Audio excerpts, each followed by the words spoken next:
All right, guys, what's going on? Welcome in. So, Diana Rossini of The Athletic is reporting that the New York Jets are looking for, quote unquote, at least a third round pick if they're going to trade Hall before next week's deadline. So, obviously, we have to take it with a grain of salt here, but, I got to be honest, a third round pick for Breece Hall, I just don't know if there's a team out there that's willing to do that at this point because of the contract situation. It's not just you have to give up a draft pick, but you have to give up this draft pick and then pay him, make him one of the highest paid running backs in football.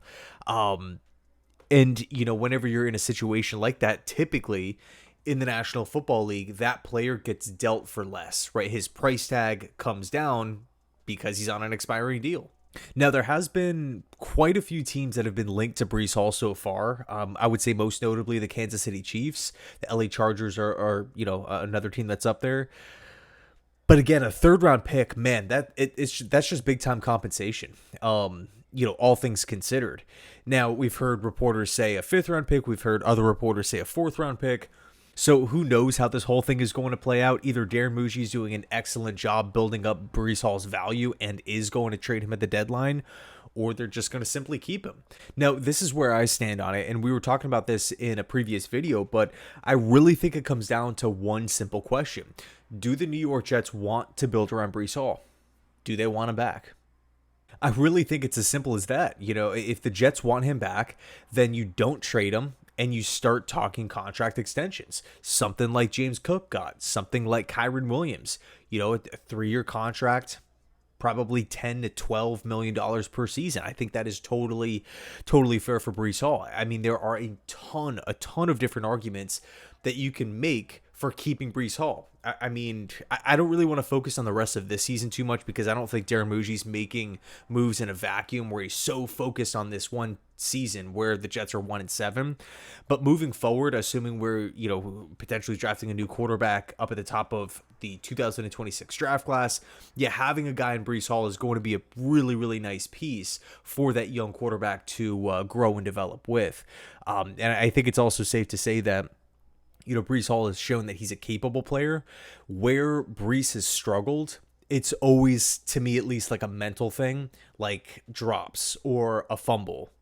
It's not so much he's too weak to play. He's not too slow.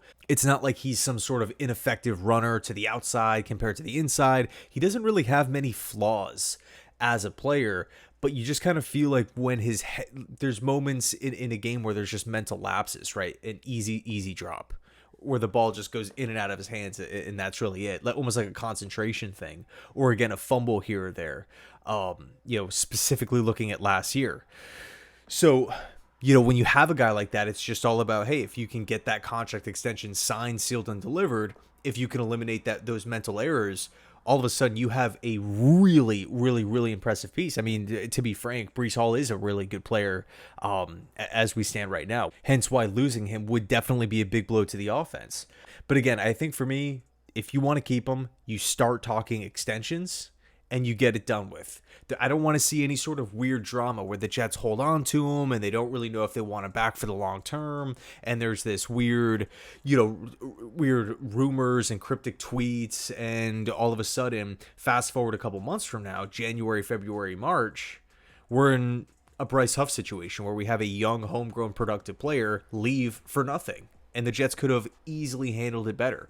But of course, that's a hypothetical, right? We're talking new regime, new general manager, out with the old, in with the new. Hopefully, Muji has better foresight than the previous regime. But if the Jets don't want him, then you move him and you get a draft pick or two, draft pick and a young player, something like that.